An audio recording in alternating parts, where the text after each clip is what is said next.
श्री शिवाय नमस्तुभ्यम। हर हर महादेव। दोस्तों, आप सभी लोग जानते हैं कि 25 जून 2026 यानी गुरुवार को पड़ रही है ज्येष्ठ महीने की निर्जला एकादशी तिथि। और दोस्तों, ये वो तिथि है जो ज्येष्ठ महीने में पड़ने वाली सबसे बड़ी तिथि है, क्योंकि ये गुरुवार के दिन पड़ रही है। और इसी दिन किया गया एक दीपक और स्वस्तिक का उपाय कभी भी खाली नहीं जाता है और इसका बहुत ही बड़ा और विशेष महत्व होता है। और इस दिन निर्जला एकादशी का व्रत भी रखा जाएगा। पूज्य गुरु जी ने कहा है, अगर कभी भी मौका लग जाए और ज्येष्ठ महीने की एकादशी तिथि गुरुवार को पड़ जाए तो आप लोगों को एक दीपक और स्वास्तिक वाला उपाय तो अवश्य ही करना चाहिए।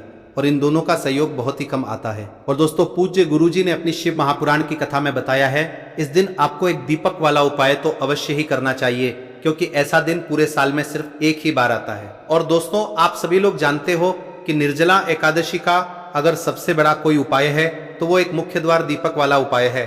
तो दोस्तों, इस गुरुवार एकादशी के दिन आप लोगों को इस एक मुख्य द्वार दीपक वाले उपाय को जरूर करना है। बहुत सारे लोग होंगे जिन लोगों ने इस उपाय को न किया हो, मतलब पूरा साल निकल गया और उन्होंने किसी भी दिन इस मुख्य द्वार दीपक वाले उपाय को न किया हो। पर दोस्तों, आपके पास एक आखिरी मौका बचा हुआ है, जो कि 25 जून तो इस दिन आप लोगों को इस वाले उपाय को जरूर कर लेना है। भले ही आपने पूरे साल भर इस उपाय को ना किया हो, पर अगर आपने इस ज्येष्ठ महीने में तिथि के दिन अगर इस वाले उपाय को कर लिया तो आपको इस उपाय को करने का वो फल मिलेगा जिसकी आपने कभी कल्पना भी नहीं करी होगी। इसीलिए आप लोग इस वाले उपाय को एक बार जरूर कर लेना, ताकि आप लोगों के हाथ से यह मौका ना जा सके और आपको इस उपाय को करने का फल मिल सके। दोस्तों, यह उपाय पंडित जी ने अपनी अभी की ही शिव महापुराण की कथा में बताया है, जिस उपाय को आज हम आपको बहुत अच्छे से समझाने वाले हैं। इस वीडियो को देखने के बाद इस उपाय को समझने के लिए आपको कोई और वीडियो को देखने की जरूरत नहीं पड़ेगी। तो चलिए दोस्तों, उपाय को शुरू करते हैं। देखिए, यह इस ज्येष्ठ महीने के गुरुवार के दिन यह इतना खास होता है, इतना महत्वपूर्ण होता है। देखा गया है कभी कभी बड़े बड़े पूजा पाठ अनुष्ठान से जो मनोकामना पूर्ण नहीं होते, वो इस ज्येष्ठ महीने एकादशी के दिन एक छोटे से उपाय करने से ही आपकी मनोकामना पूर्ण हो जाती है। और बहुत सारे लोगों ने इस उपाय को किया भी है और उनको इस उपाय को करने का फल भी जरूर मिला है। अगर आप लोग भी इस उपाय को एकादशी के दिन करना चाहते हैं तो आप इस उपाय को पहले अच्छे से समझ लेना, सुन लेना, उसके बाद करना। आपको इस उपाय का फल जरूर मिलेगा। और इस उपाय को कर लेने से आपके घर में चाहे किसी भी प्रकार की दुख और समस्या क्यों ना चल रही हो, आपको उसका कारण भी नहीं पता है कि भाई यह समस्या किस कारण से चल रही है, उसका कुछ भी कारण हो सकता है, जैसे पितृदोष हो सकता है या किसी भी तरह का मंगल दोष भी हो सकता है। तो इस दिन आप लोगों को यह वाला उपाय कर लेना है। यह एक ऐसा उपाय है जिस उपाय को अगर किसी विशेष दिन पर किया जाए तो भाई उस विशेष दिन का जो है वह तो हमें मिलता ही मिलता है। पर हमने उस दिन पर इस उपाय को किया है तो हमें उससे भी बड़ा फल मिलता है, और फल बहुत जल्दी मिलता है, क्योंकि आप इस उपाय को बहुत ही बड़े और विशेष दिन पर कर रहे हो। तो चलिए अब उपाय के बारे में बात करते हैं, लेकिन उससे पहले आप लोगों को यह जानना आवश्यक है कि आखिर यह उपाय किस समय करना है, किसको करना है और कैसे करना है। तो चलिए हम आगे आपको वीडियो में एक एक करके बता देते हैं। लेकिन उससे पहले अगर आप लोग हमारे चैनल पर नए हैं तो हमारे चैनल को सब्सक्राइब कर लेना और इस वीडियो को लाइक करके कमेंट बॉक्स में श्री शिवाय नमस्तुभ्यम ओम नमः शिवाय जरूर टाइप कर देना। और अपने फायदे के लिए, गरीबी दूर करने के लिए इस वीडियो को पूरा देखकर जाना, तभी आपको लाभ की प्राप्ति होगी। यदि आज आपने वीडियो को बीच बीच में से देखा, काट तो दोस्तों, इस एक दीपक वाले उपाय को हमें इस निर्जला एकादशी के दिन कैसे करना है, किसको करना है, किस समय करना है और कहां पर करना है, ये सारे सवालों के जवाब आपको इस वीडियो में मिल जाएंगे। और जो ये वीडियो देखेगा भाई, उसको एक मुख्य द्वार दीपक वाला उपाय जरूर करना चाहिए, क्योंकि इस दिन दीपक का भी बहुत ही बड़ा और विशेष महत्व होता है। और जब बात आ जाए एक मुख्य द्वार दीपक की, तो ये सोने पे सुहागा वाली बात हो जाती है और ये एक बहुत ही बड़ा उपाय हो जाता है इस गुरुवार निर्जला एकादशी व्रत का। अब हम समझते हैं इस वाले उपाय को हमें करना किस समय है, इस दीपक वाले उपाय को हमें इस निर्जला एकादशी के दिन करना किस समय है। तो देखिए, इस उपाय को करने का जो समय है वो सुबह का समय भी है। अब देखिए, यहाँ पर हम मुख्य रूप से सुबह का समय नहीं बोलेंगे, क्योंकि 25 जून गुरुवार निर्जला एकादशी का दिन है और इस दिन प्रदोष काल के समय का बहुत महत्व होता है। बाकी अगर सुबह के समय भी करेंगे तो भी अच्छा होगा, उसमें कोई भी दिक्कत वाली बात नहीं है। तो चलिए जानते हैं इस विशेष उपाय के बारे में। लेकिन उससे पहले एक प्रार्थना, अगर आप इस चैनल पर नए हैं तो आप इस वीडियो को लाइक करें, चैनल को सब्सक्राइब करें और कमेंट बॉक्स में आप अपनी राशि या अपना नाम जरूर डाल दें, क्योंकि हम राशि से जुड़ा भाग्य भी बताते हैं और भाग्य में चल रही परेशानियों को दूर करने के लिए वह आसान से आसान उपाय भी बताते हैं। तो चलिए अब हम अपने सबसे पहले उपाय की बात कर लेते हैं। देखिए, ज्येष्ठ मास के दिनों में विशेषकर भगवान शिव और माता पार्वती और विष्णु भगवान का पूजन किया जाता है। अब साथ ही साथ निर्जला एकादशी का दिन भी पड़ गया है, तो ऐसा समझ लीजिए आपके जीवन में धन भी आएगा, सुख भी आएगा, धन बढ़ेगा भी, और साथ ही साथ आपके जीवन के सारे संकटों को भगवान शिव जी दूर कर देंगे। तो चलिए सबसे पहले बात कर लेते हैं सबसे पहले उपाय की, जो कि निर्जला एकादशी वाले दिन आपको विशेष कर करना है। और इस उपाय को करने से आपकी कोई भी ऐसी इच्छा, कोई भी विश जो अभी तक अधूरी है, पूरी नहीं हो रही है, तो आपकी बड़ी से बड़ी विश और मनोकामना भी पूरी हो जाती है जब आप गुरुवार निर्जला एकादशी वाले दिन इस पहले उपाय को कर लेते तो हैं। देखिए, आप सभी जानते हैं कि श्री हरि विष्णु जो है, उन्हें तुलसी दल सबसे प्रिय है। बिना तुलसी माता के श्री हरि विष्णु अधूरे हैं और बिना तुलसी पत्तों के श्री हरि विष्णु का भोग अधूरा है। अब श्री हरि विष्णु को प्रसन्न करके आप अपनी किसी भी मनोकामना को पूरा कर सकते हैं, क्योंकि श्री हरि विष्णु प्रसन्न हो गए तो आपकी कोई भी विश और इच्छा मनोकामना अधूरी नहीं रहेंगी। तो आपको तुलसी के 5 पत्ते लेने हैं। अब ये 5 तुलसी के पत्ते जो आपने लिए हैं, ये 5 तुलसी के पत्ते आपको श्री हरि विष्णु को अर्पित करने हैं। अपने घर के मंदिर में ही ठीक है, ऐसा आपको करना है। आपके घर में श्री हरि विष्णु की कोई मूर्ति है, प्रतिमा है, वहां पर यह 5 तुलसी के पत्ते आप रखें और साथ ही साथ एक देसी घी का दीपक गोल बाती का आपको लगाना है और ओम नमो भगवते वासुदेवाय नमः इस मंत्र का आपको 11 बार जप करना है। देखो मंत्र कौन सा है, ओम नमो भगवते वासुदेवाय नमः, और फिर श्री हरि विष्णु से अपनी विश, अपनी इच्छा, अपनी मनोकामना कह देना और फिर देखना आपकी विश और इच्छा, जो भी आपकी मनोकामना है, जो भी अपने जीवन में आपको चाहिए। अगर निर्धनता बहुत है, आप अपने घर से गरीबी को दूर करना चाहते हैं, या फिर धन आपका बढ़ता नहीं है, आप चाहते हैं कि आपका धन बढ़े, या फिर आपके घर में फिजूल खर्ची बहुत होती है, पैसा आपके पास नहीं रुकता है, आप चाहते हैं कि पैसा आपके पास रुके, या फिर घर में कोई व्यक्ति ऐसा है जो बहुत बीमार रहता है, या फिर किसी का विवाह नहीं हो पा रहा है, तो जो भी आपकी इच्छा है, जो भी आपके विश है, बस एक बार श्री हरि विष्णु से कह दिन है। साथ ही 7 साल का सबसे बड़ा दिन है। यह दिन इतना उत्तम है कि जो आप श्री हरि विष्णु से मांग लेंगे, जो उनसे कह देंगे, वह आपकी विश, आपकी मनोकामना को बहुत जल्दी पूरा कर देंगे। तो यह पहला उपाय है। चलिए बात करते हैं दूसरे उपाय की।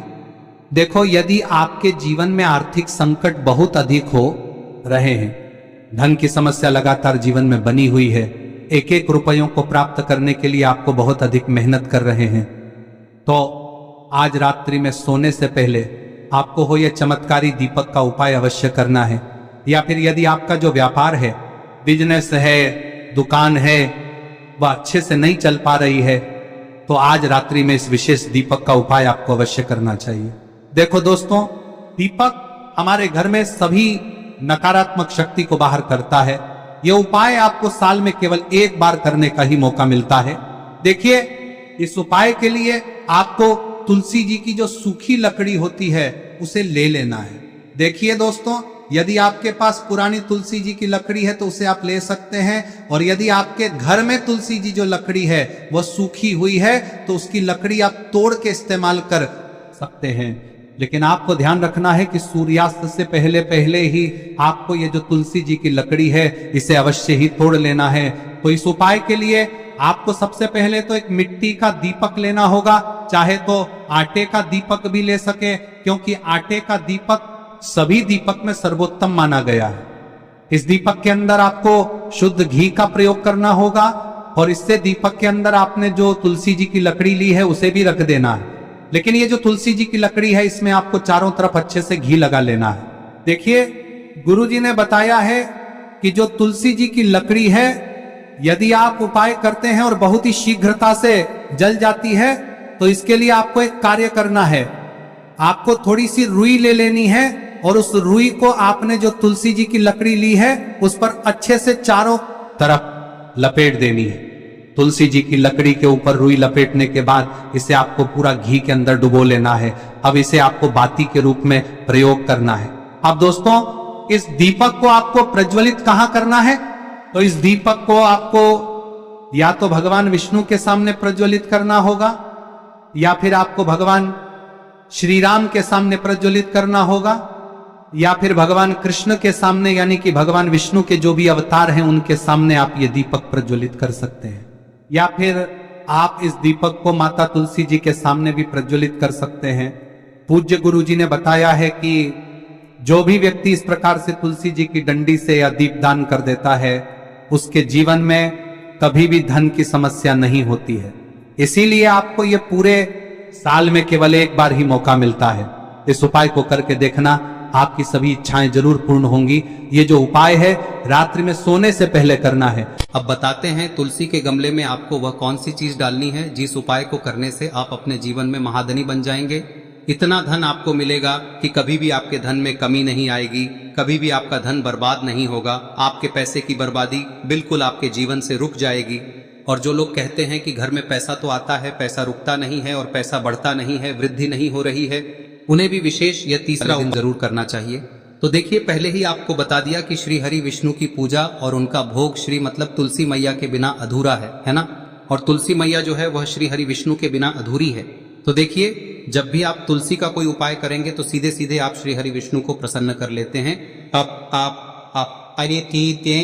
अब व्यक्ति को, यानी जो भी व्यक्ति है, किस व्यक्ति को कितना धन देना है, यह श्री हरि विष्णु के हाथ में होता है। धन देने का काम माँ लक्ष्मी करती है, जो कि माँ तुलसी का ही एक रूप है। माँ तुलसी जो है यह माता लक्ष्मी का ही स्वरूप है ना। तो आपको करना क्या है, आपको लेनी है यहाँ पर हल्दी पिसी हुई, जो कि श्री हरि विष्णु से जुड़ी हुई है, आपके गुरु गृह से जुड़ी हुई है, आपकी कुंडली में गुरु को मजबूत करती है, सुख सौभाग्य को खींचने का काम करती है, धन को बढ़ाने का काम करती है। तो एक चुटकी पिसी हुई हल्दी आपको लेनी है और यह पिसी हुई सूखी हल्दी ही आपको अपने गमले में, तुलसी का पौधा जिस गमले में लगा है उसमें अच्छे से इस हल्दी को डालना है, ठीक है ना। और ओम नमो भगवते वासुदेवाय नमः इस मंत्र का जाप करना है। कितनी बार? कम से कम 11 बार जाप करना है। ओम नमो भगवते वासुदेवाय नमः इस मंत्र का जाप करते रहना है और हल्के हल्के से तुलसी के पौधे में आपको पूरे गमले में पीसी हुई हल्दी का छिड़काव करना है। तो देखिए, जो व्यक्ति लेता है, ऐसा समझ लीजिए अपने जीवन से नहीं आने वाली 7 पीढ़ियों के जीवन से निर्धनता और गरीबी को दूर कर देता है। क्योंकि हल्दी जो है ना, यह साधारण नहीं है। हल्दी इतनी उत्तम होती है कि रातों रात आपके जीवन में चमत्कार करती है। आपने देखा होगा कि कोई भी शादी होती है, विवाह होता है ना, कोई भी ऐसा शुभ काम हम करते हैं उसमें हल्दी जरूर लेते हैं। गृह प्रवेश जब हम करते हैं तो हल्दी के स्वास्तिक का निर्माण करते हैं। कोई भी अच्छा काम करने जा रहे हैं, हल्दी उसमें लेते हैं और हल्दी जो है ये आपके गुरु ग्रह को मजबूत कर देती है। अगर कुंडली में गुरु कहीं ना कहीं मजबूत है तो इससे उत्तम का मिलेगा नहीं। बहुत ही उत्तम उपाय है, तुलसी के गमले में एक चुटकी पीसी हुई हल्दी डालना है। तो यह बहुत ही उत्तम उपाय है। इस उपाय को आप जरूर करें। साल का सबसे बड़ा यह दिन है, तो इस उपाय को करने से श्री हरि विष्णु और महादेव आपसे न केवल प्रसन्न होते हैं, पाप होते हैं, आपसे इतना प्रसन्न हो जाते हैं कि जीवन में कभी आपके गरीबी और निर्धनता को नहीं आने देते हैं। तो चलिए अब बात कर लेते हैं अपने तीसरे उपाय की, जो कि मुख्य द्वार से जुड़ा हुआ है। और यह उपाय है स्थिर लक्ष्मी के वास के लिए। ऐसा पैसा आपके घर में आएगा जो आपके घर में ही रुकेगा। ऐसा पैसा कभी आपके घर में नहीं आएगा जो आपके घर से जाएगा और विशेषकर फिजूल खर्ची में जाएगा। अब आधे से ज्यादा लोगों की यही समस्या होती है कि घर में पैसा तो आता है लेकिन बहुत जल्दी घर से चला जाता है या फिर फिजूल खर्ची में चला जाता है। तो धन की बर्बादी जिन लोगों के घर में हो रही है उन्हें विशेषकर यह तीसरा उपाय करना है। या जिन लोगों के पास बिल्कुल पैसा आना बंद हो गया है, सर पर लगातार कर्जा बढ़ रहा है, उन्हें भी यह विशेष तीसरा उपाय करना है। तो देखिए, आपको फिर से क्या लेना है, हल्दी लेनी है पीसी हुई, जो कि श्री हरि विष्णु से ही जुड़ी हुई है ना। पीसी हुई हल्दी लेनी है और थोड़ा सा पानी डालकर उसका गाढ़ा गाढ़ा आपको पेस्ट बना लेना है। अब इसी हल्दी से आपको अपने घर में स्वास्तिक बनाने हैं। कितने स्वास्तिक? एक स्वास्तिक आपको बनाना है अपनी तिजोरी पर, जिसमें आप पैसा रखते हैं। चाहे तो आप संदूक में रखते हैं, अलमारी में रखते हैं, जिस चीज में भी पैसा रखते हैं, बस वहां पर हल्दी से एक स्वास्तिक बनाना है। दूसरा स्वस्तिक आपको कहाँ बनाना है? अपने घर के मंदिर में, है ना। और 2 स्वस्तिक आपको बनाने हैं अपने घर के मुख्य द्वार पर बाहर की तरफ। हल्दी से 4 स्वास्तिक आपको बनाने हैं। 2 स्वास्तिक मुख्य द्वार पर बाहर की तरफ, एक तिजोरी पर, है ना, और एक अपने घर के मंदिर में। बस यह उपाय आप लिया तो देखिए, जो धन की तिजोरी है उसमें पैसा भरा रहेगा। कभी भी धन की तिजोरी धन से खाली नहीं होगी, क्योंकि जहां पर हल्दी का स्वस्तिक एक होता है वहां कभी धन की कमी नहीं होती है। हमेशा वहां पर धन की देवी माता लक्ष्मी वास करती हैं, क्योंकि हल्दी किससे जुड़ी हुई है? श्री हरि विष्णु से। और माँ लक्ष्मी कहाँ होती है? जहाँ श्री हरि विष्णु वास करते हैं। अब बात करें कि आपके घर का मंदिर जो है उसमें अगर आप एक स्वास्तिक बनाते हैं तो आपके घर से ऊर्जा जो है, पूरे में ऊर्जा फैलती है ना। तो आपके घर में पॉजिटिव एनर्जी बढ़ती है, सकारात्मक ऊर्जा बढ़ाती है। जब आप अपने घर के मंदिर में हल्दी का स्वस्तिक बनाते हैं, आपके घर से बुरी शक्तियां, नेगेटिव एनर्जी जैसी चीजें बिल्कुल आपके घर में नहीं रुकती है। मुख्य द्वार तो इतना उत्तम होता है कि मुख्य द्वार से ही माँ लक्ष्मी की नजर सबसे पहले आपके मुख्य द्वार पर ही पड़ती है। और मुख्य द्वार पर अगर आपने हल्दी के स्वस्तिक बना दिए तो माँ लक्ष्मी देखते ही प्रसन्न हो जाती है, क्योंकि यह श्री हरि विष्णु से जुड़ी हुई है ना। और हल्दी के स्वास्तिक जहां पर जो व्यक्ति अपने घर के मुख्य द्वार पर बनाते हैं, ऐसा समझ लीजिए माँ लक्ष्मी उनके घर में वास करती ही करती है और कभी भी ऐसे घर को फिर छोड़कर नहीं जाती है। स्थिर लक्ष्मी का वास आपके घर में होगा। यह हल्दी के स्वास्थ्य दिन बहुत ही उत्तम है। साथ ही साथ कोशिश करें कि इस दिन गाय माता को हरी घास अवश्य खिलाएं। अगर आपको हमारी ये वीडियो पसंद आई हो तो हमारे इस वीडियो को लाइक करें, चैनल को सब्सक्राइब करें, कमेंट बॉक्स में लिखे हर हर महादेव, जय मां लक्ष्मी। अब बात करते हैं अगले उपाय की। हम सभी के घरों में माता तुलसी का पौधा अवश्य ही होता है। तो देखिए, हमें तुलसी जी के पौधे से सबसे पहले तो 3 पत्ते तोड़ने। देखो, एकादशी वाले दिन आपको तुलसी के पत्ते नहीं तोड़ने। तो देखिए, तुलसी जी के आपको 3 पत्ते तोड़ने लेने हैं। और इन तुलसी जी के पत्तों को तोड़ने के बाद आपको 1 चुटकी हल्दी भी अपने साथ में लेनी है। हल्दी के अंदर आपको जल मिलाकर के पेस्ट के रूप में तैयार करना है। और इसी के साथ में आपको एक दीपक भी लेना होगा। दीपक आप मिट्टी का भी ले सकते हैं, आटे का भी ले सकते हैं। और इस दीपक में आपको शुद्ध घी डाल के इसमें आपको लंबी रुई की बाती का प्रयोग करना है। देखिए दोस्तों, आपके पास 3 तुलसी जी के पत्ते हैं। तो पहला जो तुलसी जी का पत्ता है उस पर आपको सबसे पहले तो जो आपने हल्दी ली है उसकी एक बिंदी लगानी है। और पहला जो तुलसी जी का पत्ता है आपके घर में, भगवान विष्णु का चाहे कोई सा भी स्वरूप हो, चाहे लड्डू गोपाल जी का स्वरूप हो, या फिर भगवान कृष्ण की आपके मंदिर में प्रतिमा हो, या फिर भगवान श्री राम की प्रतिमाएं, उनके सामने आपको पहला तुलसी जी का पत्ता अर्पित करना है। अब देखिए दोस्तों, आपके पास जो 2 तुलसी जी के पत्ते हैं और आपके पास जो एक दीपक है, इन्हें आपको लेकर के पहुंचना है। अपने ही घर में तुलसी जी के पौधे के पास में देखिए, सबसे पहले तो आपके पास जो 2 तुलसी जी के पत्ते हैं उन पर भी आपको हल्दी की एक एक बिंदी लगानी है। और उन दोनों ही तुलसी जी के पत्तों को आपको अपने घर में तुलसी जी के पौधे के वहां पर ही अर्पित कर देने हैं। और इस प्रकार से यह दोनों पत्ते भी तुलसी जी के पौधे के पास में अर्पित करने के बाद अंत में जो आपके पास एक लंबी बाती का दीपक है, इसे आपको तुलसी जी के पौधे के पास में ही प्रज्वलित कर देना है। जो भी व्यक्ति अपने ही घर पर इस प्रकार से तुलसी जी के 3 पत्तों का यह उपाय कर लेता है तो उसका परिवार हमेशा खुश रहता है। उसके परिवार में कभी भी कोई भी संकट उत्पन्न नहीं होता है। और यदि आपके घर में जो भी ग्रह क्लेश है वह भी समाप्त होते हैं। तो इस प्रकार से ये सुंदर सा उपाय करना है। अब बात करते हैं अगले उपाय की। देखो, यदि आपके जीवन में आर्थिक संकट बहुत अधिक हो रहे हैं, धन की समस्या लगातार जीवन में बनी हुई है, एक एक रुपयों को प्राप्त करने के लिए आपको बहुत अधिक मेहनत कर रहे हैं, तो आज रात्रि में सोने से पहले आपको हो यह चमत्कारी दीपक का उपाय अवश्य करना है। या फिर यदि आपका जो व्यापार है, बिजनेस है, दुकान है, वह अच्छे से नहीं चल पा रही है, तो आज रात्रि में इस विशेष दीपक का उपाय आपको अवश्य करना चाहिए। देखो दोस्तों, दीपक हमारे घर में सभी नकारात्मक शक्ति को बाहर करता है।